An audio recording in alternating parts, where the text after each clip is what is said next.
Izin para senior, sebenarnya 9 kali ya untuk 9 kali Jokowi tampil mewakili negara dalam konteks protokol negara berpidato. Kalau kita melihat asal-usul kehadiran Jokowi masuk ke pusaran kekuasaan, maka jejak politik gorong-gorong dan ekspresi ketika dia memimpin sebagai presiden itu satu kesatuan. Jadi kalau publik melihat Jokowi dengan segala retorika perilaku di ruang publik hari ini, maka itu hanya untuk menegaskan bahwa memang negara yang dibangun dengan cita-cita besar, dengan keinginan yang kuat, dengan prinsip-prinsip memperjuangkan proses peradaban, ini gagal menempatkan satu sosok yang berasal dari gorong-gorong, sehingga terjadi memang kontraksi.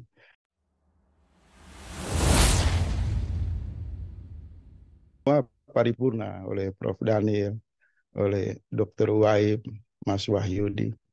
Semua gambaran itu menegaskan bahwa eksistensi, ekspresi, kualitas dari Jokowi memang mengalami kontraksi yang serius dari negara.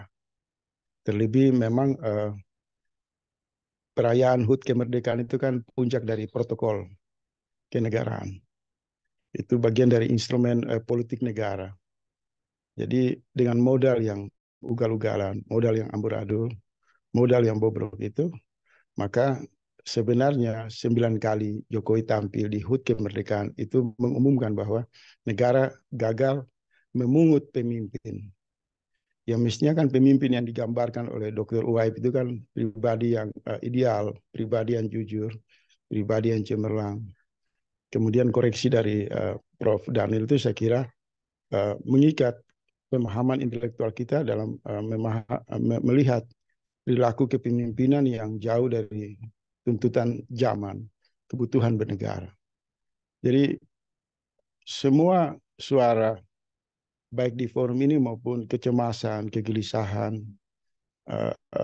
protes-protes di berbagai kanal media sosial yang melihat pertunjukan ugal-ugalan Jokowi ini, memang tiba pada satu kesimpulan bahwa memang upacara yang ke-9 kali ini memang menegaskan negara bangkrut. Bangkrut secara sumber daya manusia, dan itu diwakili oleh sumber daya pas-pasan Presiden Jokowi, sumber daya yang tersirat di sana kan. Dia mengatakan bahwa saya dituduh Firaun, dan publik melihat di saluran televisi ketika ucapan Firaun itu muncul, wajah Pak Jokowi itu tampak tersirat sangat gelap sekali, terkoneksi dengan kejahatan di masa lalu. Sehingga saya kemudian merenung, kalau memang Fir'aun itu punya nama di masa lalu, maka di masa kini ini Firdodo. Ini satu gambaran pemimpin yang berperilaku munafik, sangat pembohong, dan seorang pembohong itu kan tidak bisa diwakilkan untuk berbicara tentang peradaban, keadilan, kejujuran, kebenaran. Karena memang dia dari sampah demokrasi liberal, dari permainan konstruksi kejahatan, politik transaksional, politik sekularisme. Dan kalau boleh saya katakan, sebenarnya seusai Presiden Jokowi berpidato itu mestinya ada inisiatif dari warga negara untuk melaporkan dia di kantor polisi. Kenapa? Karena ucapannya itu tidak sejalan dengan tindakannya. Dia berpidato mengatakan misal tentang moralitas, kejujuran. Dia tidak punya moral dan dia tidak punya kejujuran.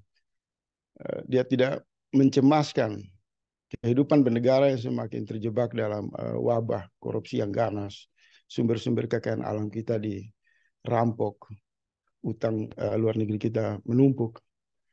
Mestinya saya berharap dan saya berdoa ada kaum intelektual aktivis datang ke kantor polisi terdekat melaporkan Jokowi dan menyerahkan semua pidato untuk diuji di kantor polisi. Apa benar ucapan dia itu sesuai dengan realita bernegara? Karena usai dia berpidato, hampir mayoritas suara di media sosial mengatakan pembohong, munafik. Semua yang Anda bicara itu bertentangan dengan realita. dengan situasi yang terjadi. Nah, kalau misalnya seorang tokoh kritis uh, berbicara dinilai oleh kekuasaan bertolak belakang dengan kenyataan, maka mereka akan melaporkan ke kantor polisi. Nah, harus ada juga timbal balik kalau presiden yang kerjanya berbohong, munafik, kemudian hanya 9 kali menggunakan pakaian adat yang tadi dibilang Mas Wahyu itu bagus, memberi kesan diskriminasi terhadap adat-adat yang lain kan, itu juga masalah. Jadi saya kira semua koreksi, kritik tajam dari para uh, kaum intelektual senior saya, Prof. Daniel, Dr. Uwaib, Mas Wahyudi itu terwakili. Hanya saya mau izin berbicara sedikit begini. Pertama, saya bersyukur sebagai individu yang hidup di negara ini. Hanya 2 kali ikut upacara, dan itu di zaman sekolah dasar, SD, kelas 5 sama kelas 6. Jadi saya sungguh-sungguh bersyukur tidak pernah mengikuti satu protokol atau upacara yang serius. Bayangkan kita berdiri di matahari panas menghormat bendera. Kita disuruh nyanyikan lagu kebangsaan. Tapi pada kenyataan, penyelenggaraan kekuasaan itu selama dan hampir sekarang ini ya, terjadi pada 70 tahun ini mengalami kemerosotan, kebangkrutan, menggilas kehidupan banyak orang. Jadi secara pribadi saya bersyukur sama Allah hanya karena dipaksa ikut upacara HUT kemerdekaan hanya 2 kali. Selebihnya setiap kali ada pidato baik di era rejim Soeharto maupun apalagi masa pemerintahan reformasi itu saya instruksikan di rumah matiin televisi itu. Karena saya udah bisa berkesimpulan akan hadir di sana Firdodo yang berbicara dengan bahasa penipuan saja.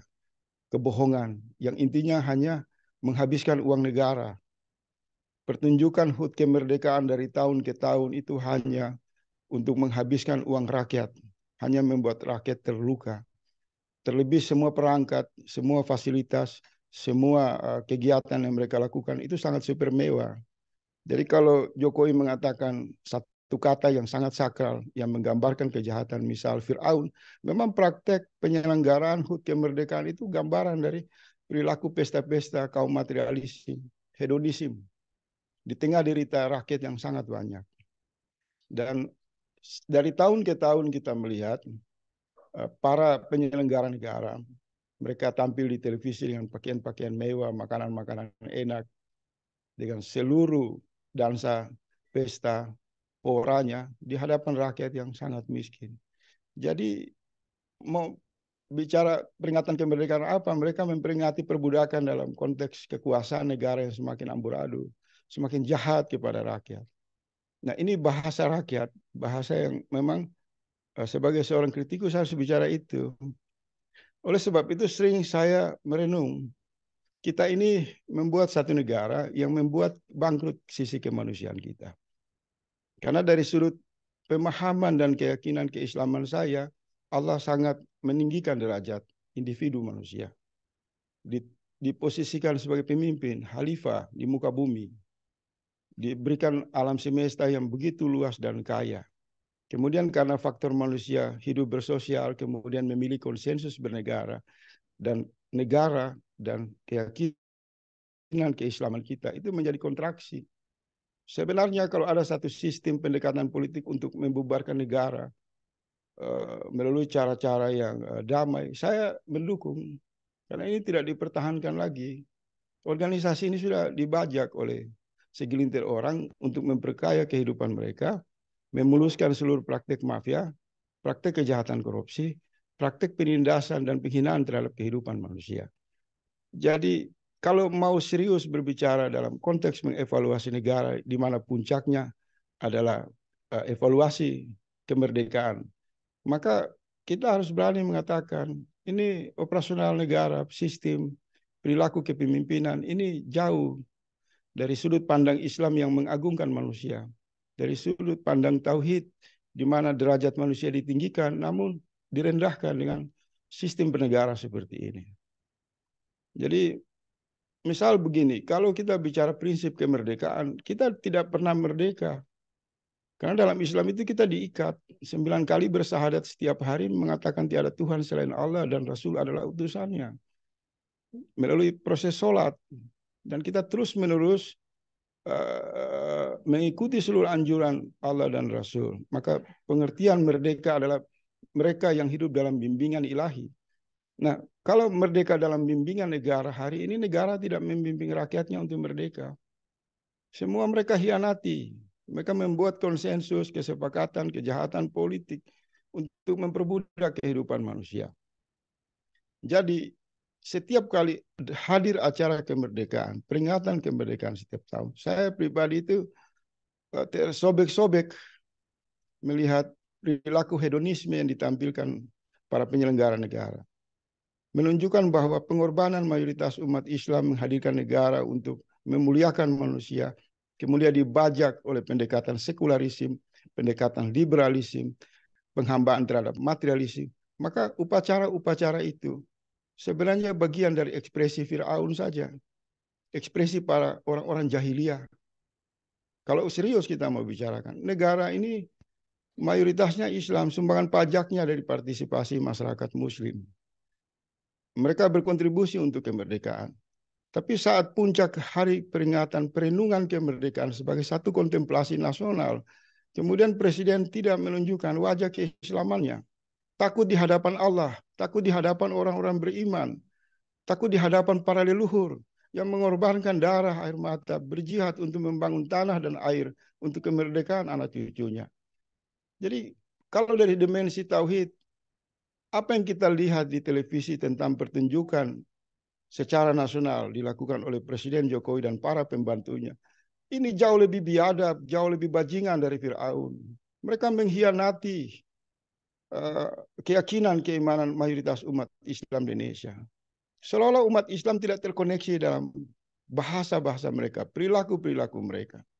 Mestinya kan Jokowi itu menyampaikan permohonan maaf kepada seluruh umat Islam sebagai pembayar pajak terbesar di Indonesia, di mana kepemimpinannya tidak berhasil menegakkan prinsip-prinsip negara secara manusiawi. Korupsi tumbuh di mana-mana.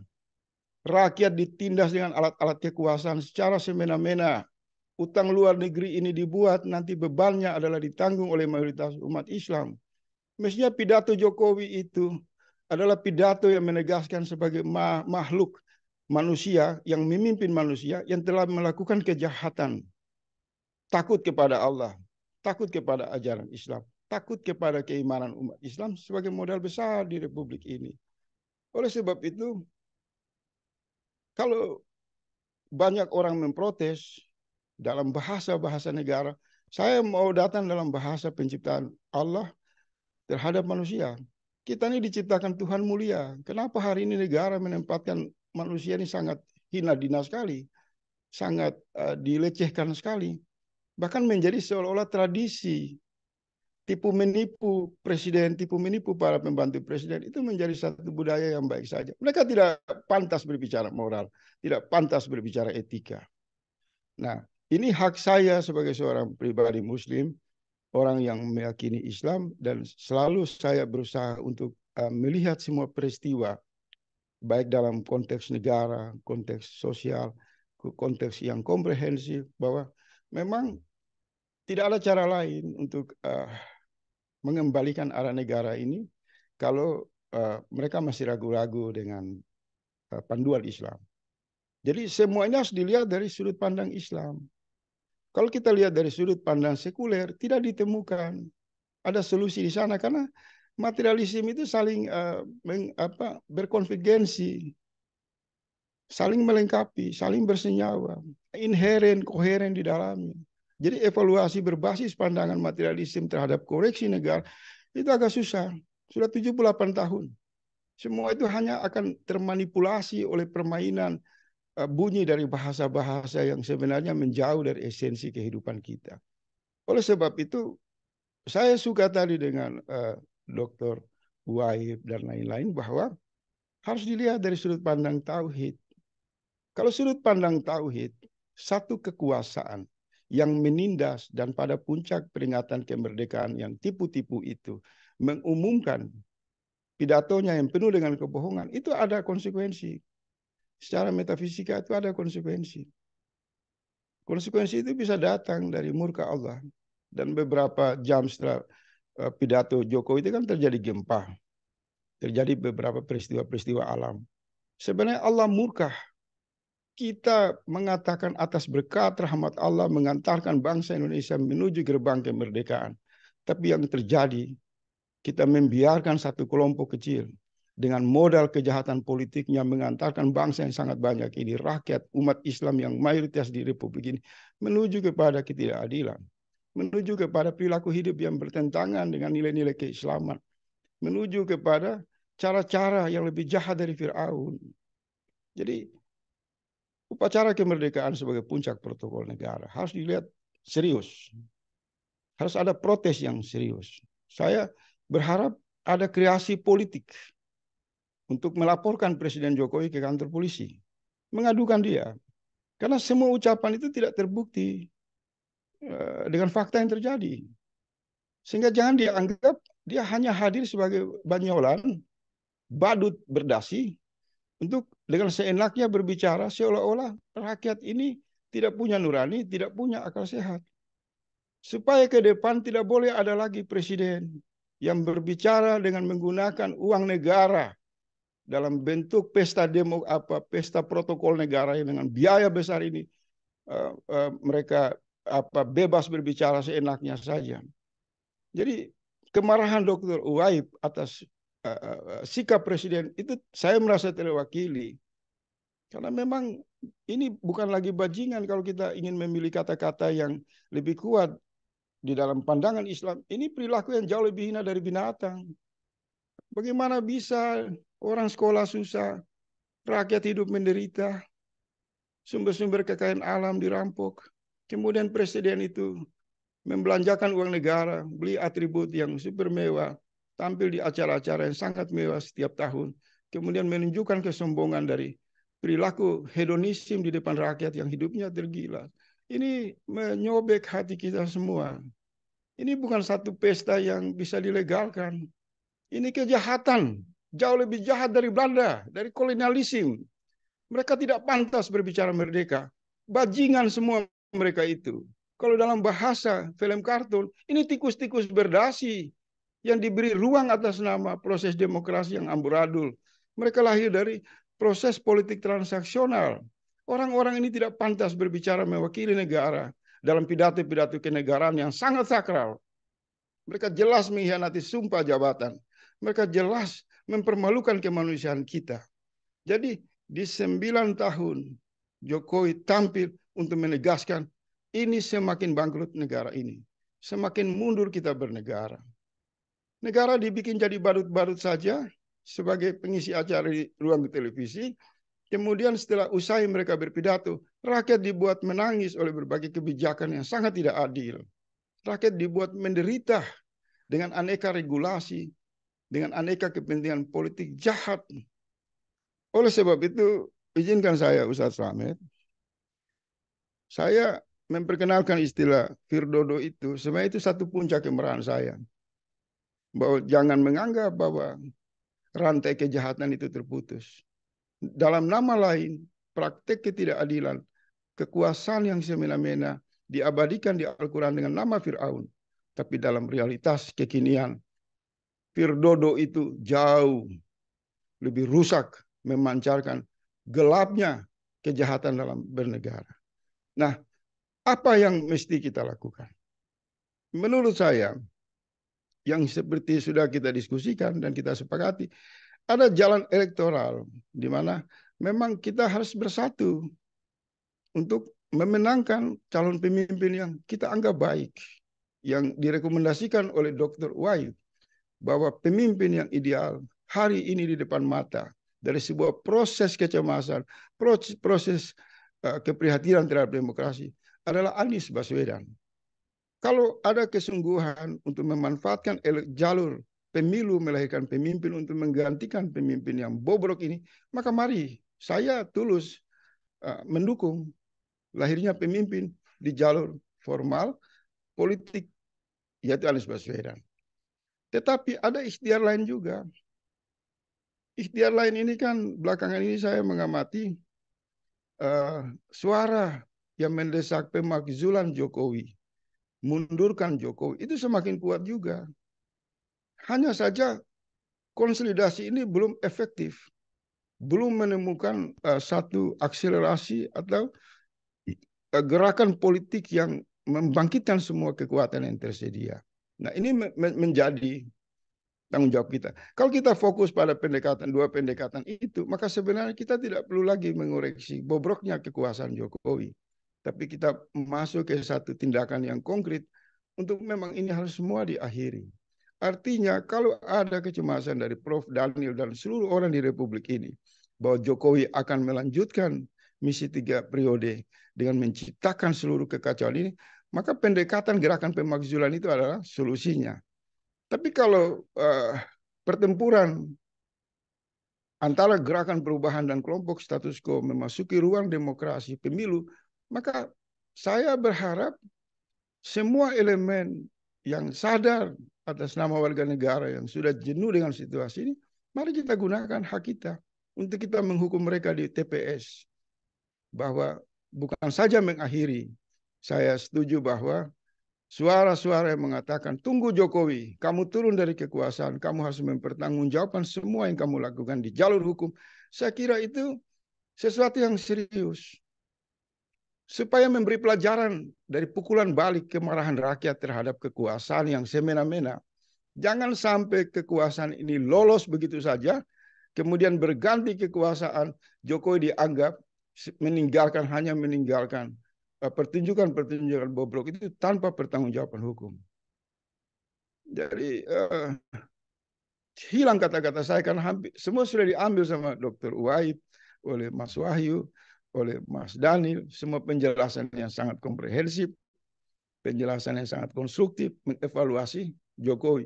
Yang tersisa dari saya hanya cuma ya saya seperti tadi bahasanya, yaitu memang negara ini dikuasai oleh Firdodo. Apa itu Firdodo? Perilaku munafik, perilaku dusta, perilaku pembohong yang lebih jahat dari Fir'aun. Karena Fir'aun mungkin hanya menguasai sekian ribu orang, tapi Firdodo ini menguasai 270 juta orang. Itu kira-kira. Jadi selamat hari perbudakan dan semoga rakyat sadar untuk keluar dari semua jenis perbudakan atas nama kebijakan, kekuasaan, dan lain-lain. Semoga Allah memberikan hidayah, menerangi hati-hati mereka untuk keluar dari kepungan perbudakan yang selama 78 tahun ini sangat-sangat melecehkan kemanusiaan, melecehkan Allah Subhanahu wa taala yang telah menciptakan manusia yang mulia, tapi dihinakan, direndahkan atas nama kesepakatan negara. Ini mungkin pada dimensi lain perlu kita bahas. Sehingga aspek filsafat dan keagamaan itu kita masuk kepada satu ruang untuk membedah. Saya berharap Ustaz Slamet bisa beruang itu supaya kita melihat dari dimensi agama yang sangat-sangat cemerlang dan dari sudut pandang persepsi, pandangan-pandangan filsafat, baik filsafat Barat maupun Islam dalam melihat negara. Karena kalau kita lihat dalam pandangan politik praktis, realita fenomena, realita yang terbatas, ini tidak akan menyelesaikan masalah. Kita harus punya kesimpulan dari dua kanal yang serius, yaitu kanal kajian epistemologi filsafatnya, kemudian bagaimana agama dalam tuntunan tauhid melihat realita kenegaraan dan kebangsaan ini, sehingga kita disatukan oleh satu sudut pandang, oleh kesimpulan yang terus terhubung dengan kebesaran Allah. Karena kalau bicara kuantitas kita kecil, tapi saya tidak takut. Saya yakin dan percaya semakin banyak orang-orang cerdas di forum-forum ini terus menggelorakan apa yang menjadi keinginan dari keadilan. Esensinya itu berlipat ganda kekuatan mereka. Jadi bukan jumlah, tapi kemampuan mencari, menerobos jalan-jalan yang tidak terlihat oleh pandangan umum. Kemudian kita temukan dan kita sebarkan kepada rakyat dan kemudian memicu satu pergolakan kebangkitan nasional. Kira-kira seperti itu, Ustaz Slamet.